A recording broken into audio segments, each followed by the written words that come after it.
Era una noche fría de noviembre cuando Carlos Herrera, mecánico de 35 años con las manos curtidas por la grasa y el orgullo de quien vive del esfuerzo, cruzó las puertas del restaurante más exclusivo de Madrid creyendo que iba a una simple cita a ciegas.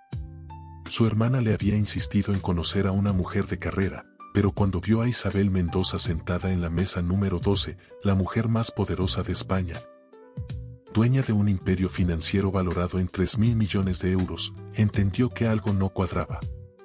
Había sido engañado. Ella lo observó de arriba abajo, con una mirada que medía, juzgaba y descartaba. Su chaqueta de 50 euros, los zapatos gastados, todo en él gritaba fuera de lugar. Con una sonrisa helada, Isabel le dejó claro que esa mesa estaba reservada para personas de su nivel. Carlos no se movió. La miró directo a los ojos, tiró suavemente de la silla y se sentó. Entonces ahora esta mesa es mía, dijo con calma. El aire se tensó. Las conversaciones alrededor se apagaron, los camareros fingían ordenar copas mientras escuchaban. Nadie había osado nunca hablarle así a Isabel Mendoza. Estaba acostumbrada al respeto, al miedo, a la adulación, pero nunca a la igualdad. Carlos se presentó con serenidad, un mecánico de barrio, padre de una niña de 8 años llamada Lucía, dueño del taller más honesto de Vallecas. No sabía de trajes italianos ni de vinos franceses, pero sí entendía de motores, trabajo duro y de cómo ganarse la vida sin deberle favores a nadie. Isabel, acostumbrada a aduladores y estrategas, no supo cómo reaccionar ante tanta sencillez. Él notó su incomodidad y añadió con tono tranquilo: No leo Forbes, ni sabría reconocer un Armani, pero sé cuando alguien está solo, aunque se esconda detrás del éxito. Por primera vez en años, Isabel se sintió desnuda. Nadie la había mirado así, sin interés ni miedo. Cuando preguntó por qué alguien como él creía merecer estar en esa mesa, Carlos sonrió con ironía. Porque soy el único aquí que no tiene miedo de pagar su cuenta.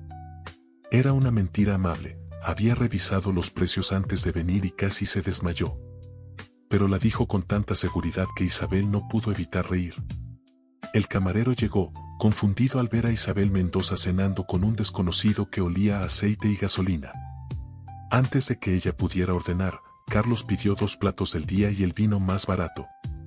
Isabel lo miró, sorprendida, y por alguna razón asintió. Quiero saber quién es usted cuando no está actuando, dijo Carlos. La conversación fluyó con una naturalidad que Isabel no recordaba. Cuando él habló de su hija, su rostro se iluminó. Lucía creía que su padre era el hombre más fuerte del mundo porque podía cambiar un neumático solo. Cada tarde lo ayudaba en el taller, aunque más estorbaba que ayudaba.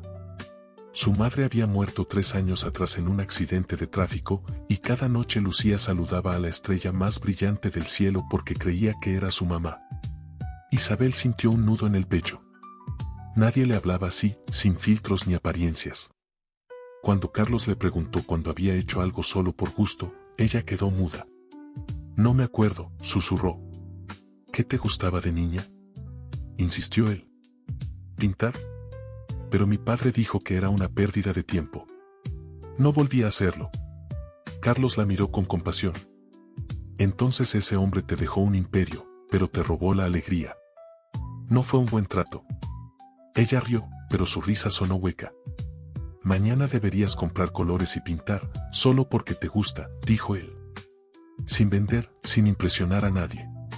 Isabel protestó, mencionando juntas, consejos, responsabilidades. Carlos la detuvo con voz firme. ¿Cuándo fue la última vez que tomaste una decisión solo para ti? Por un momento, la máscara de control se resquebrajó. Carlos vio a una mujer cansada, vulnerable, escondida tras la perfección. Se levantó y le tendió la mano. Vamos. ¿A caminar? Sin guardaespaldas, sin chofer.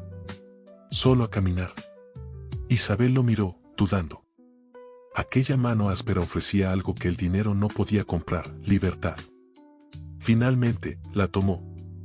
Madrid, de noche, tenía otro brillo visto desde la acera y no desde un Maserati.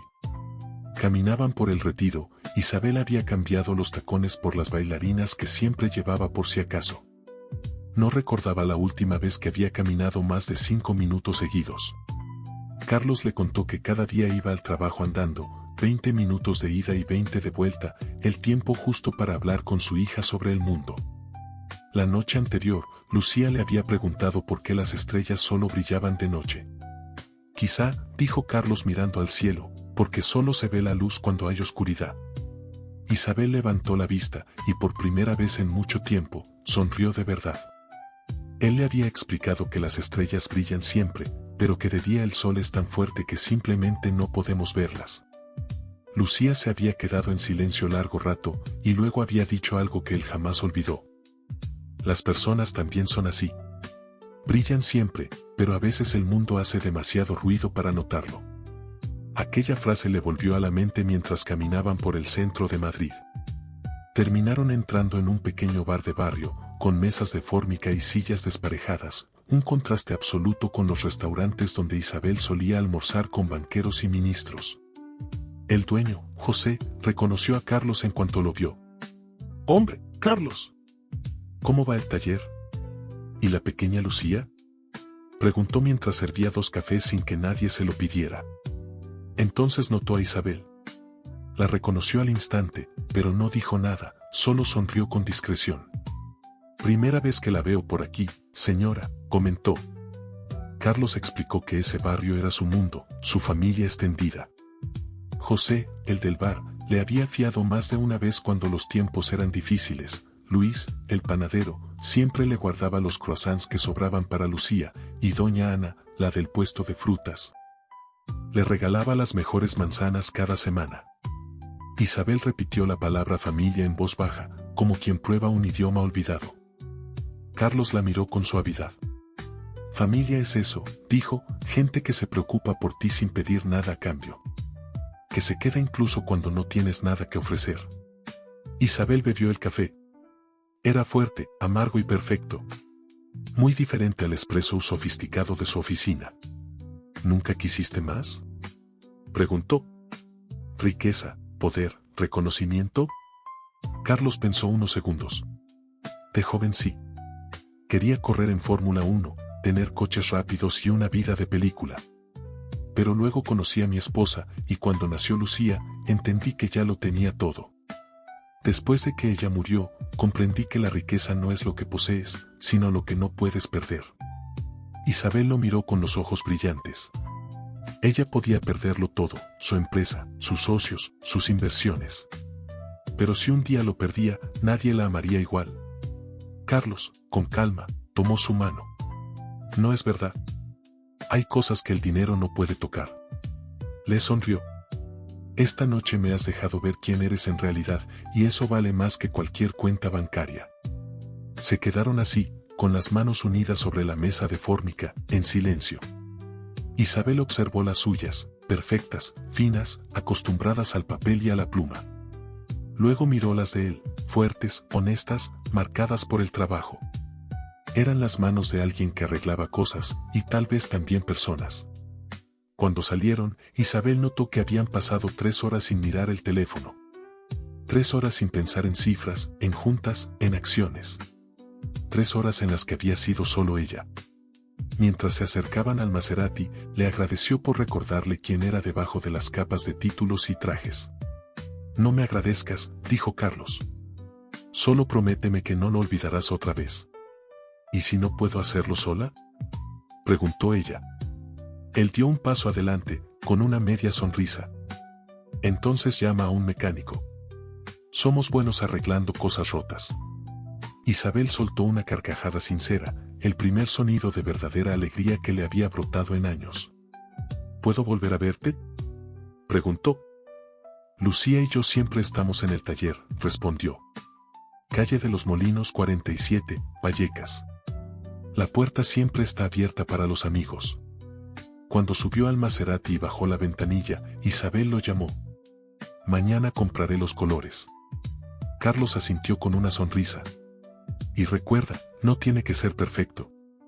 Solo tiene que ser tuyo». Mientras la veía alejarse, comprendió que algo había cambiado.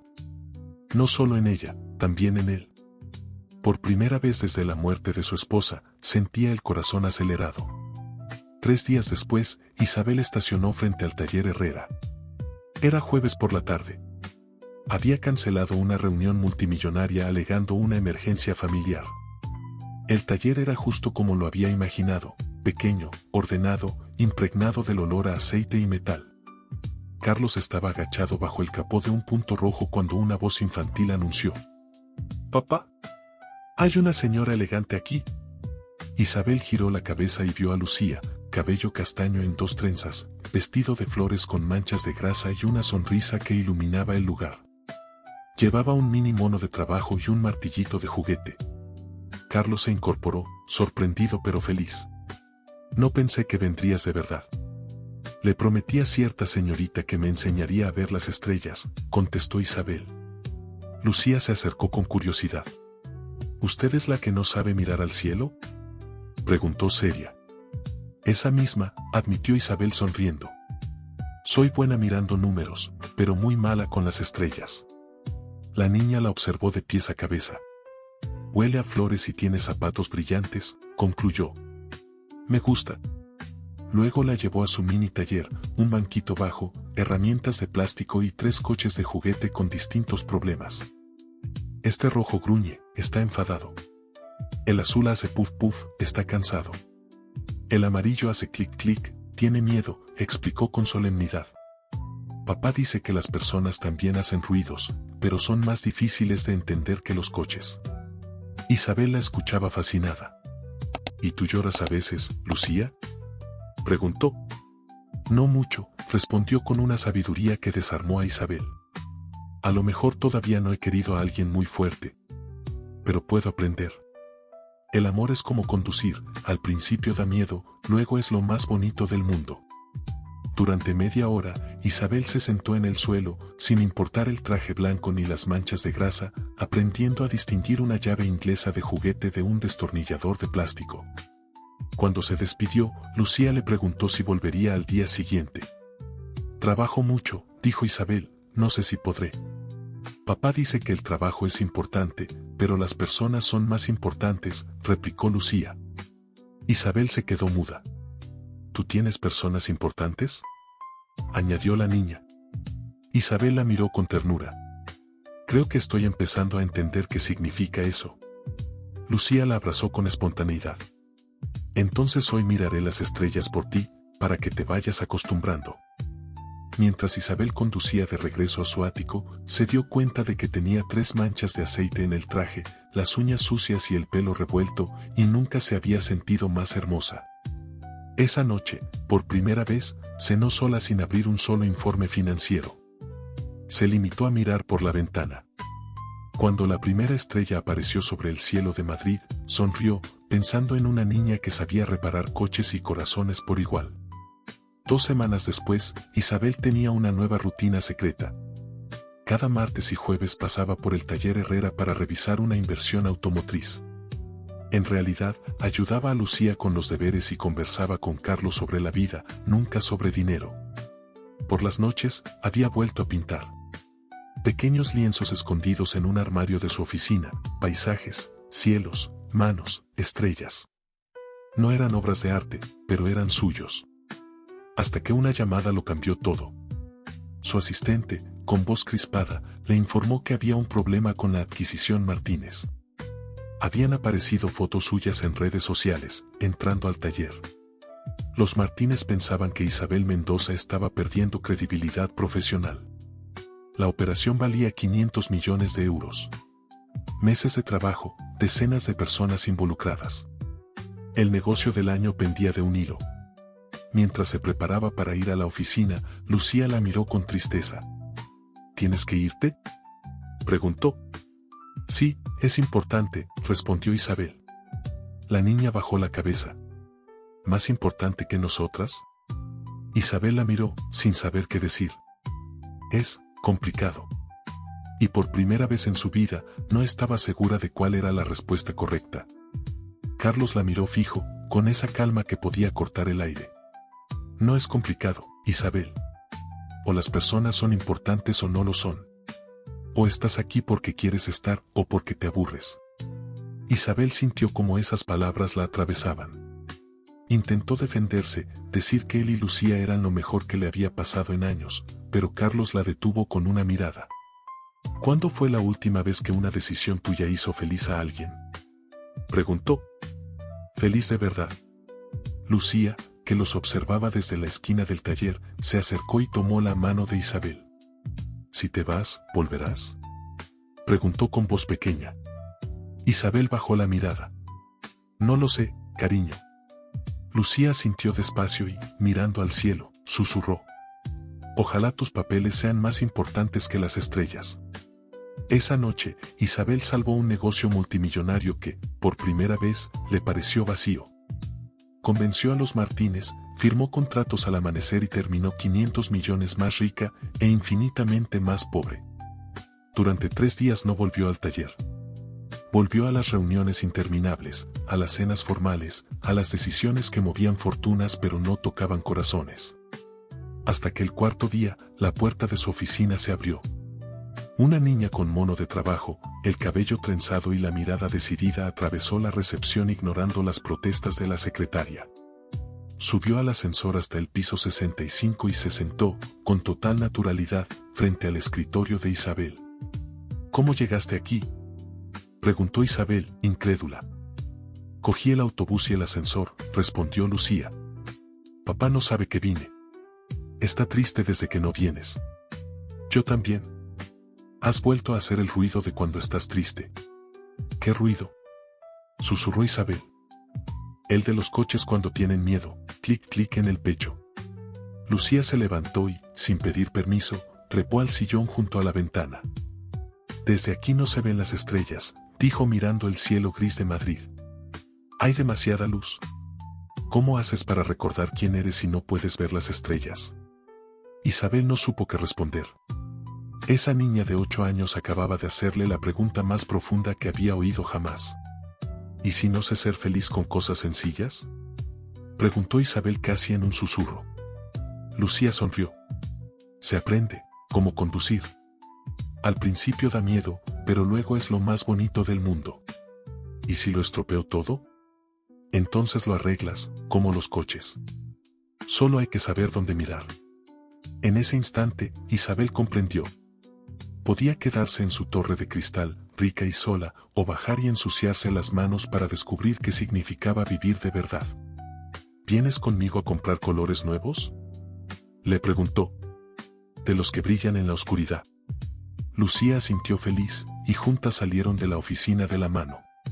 Señora Mendoza, gritó la secretaria. Tiene la reunión de las 4. Que espere, respondió Isabel sin volverse. Tengo que ir a ver las estrellas. 6 meses después, el taller Herrera tenía una nueva socia. Isabel había invertido, pero no por dinero, por amor a lo que allí había encontrado. Había comprado el local de al lado y lo había convertido en un espacio mitad estudio de pintura, mitad sala de juegos para Lucía y los niños del barrio. No había abandonado por completo su imperio financiero, pero había delegado la gestión. Ahora impulsaba proyectos pequeños, reales, fundaciones para talleres artesanales, becas de arte en barrios obreros, programas que daban oportunidades donde antes solo había números. Una tarde de primavera, mientras pintaba un atardecer que Lucía le había pedido para atraparlo para siempre, Carlos se sentó a su lado y sonrió. ¿Quién lo hubiera dicho? La mujer más rica de España pintando atardeceres. ¿Y quién lo hubiera dicho?, respondió Isabel. Un mecánico de Vallecas enseñándome lo que es la felicidad. Carlos la miró, con la sinceridad que siempre lo había definido.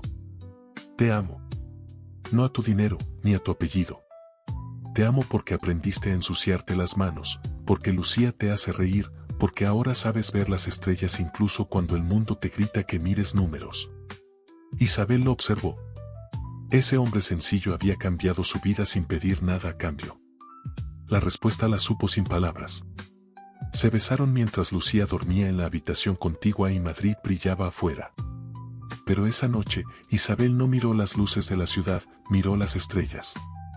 Un año después, se casaron en una ceremonia íntima en el patio del taller.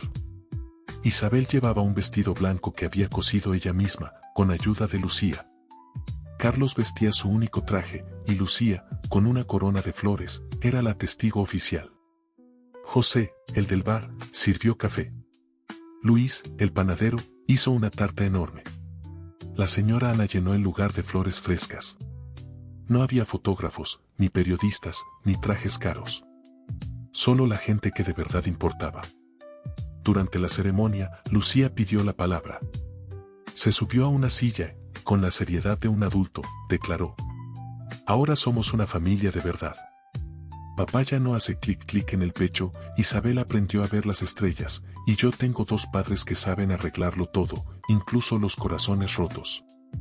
Esa noche, cuando Lucía dormía en su nueva habitación sobre el taller, Carlos e Isabel salieron a la pequeña terraza. Ella había vendido su ático y se habían mudado a esa casa sencilla, llena de vida. ¿Te arrepientes de algo?, preguntó él. Solo de una cosa, respondió Isabel sonriendo. De no haber conocido antes a un mecánico lo bastante valiente como para decirme que esa mesa era suya. Técnicamente, rió Carlos, la mesa era del restaurante. Técnicamente, respondió ella apoyando la cabeza en su hombro, tú me salvaste la vida. Miraron el cielo en silencio. Isabel pensó que era irónico, había ido a una cita a ciegas, y había encontrado una familia. Había perdido millones en inversiones, pero había ganado algo que no tiene precio, el amor verdadero.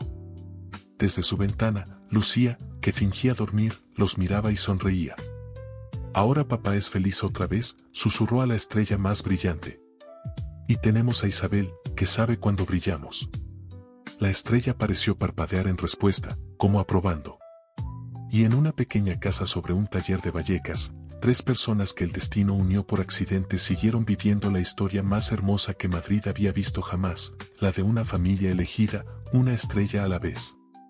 Destellos, dale me gusta si crees que el amor verdadero puede nacer en los lugares más improbables. Comenta qué momento te llegó más al corazón. Comparte para inspirar a quien aún cree que las personas sencillas pueden enseñar a las complicadas qué es la felicidad. Suscríbete para más historias de amor auténtico, familias que se eligen y segundas oportunidades. Porque a veces basta un mecánico valiente para enseñarle a una multimillonaria que es ser realmente rica. Y a veces basta una niña de 8 años para recordarle al mundo cómo mirar las estrellas.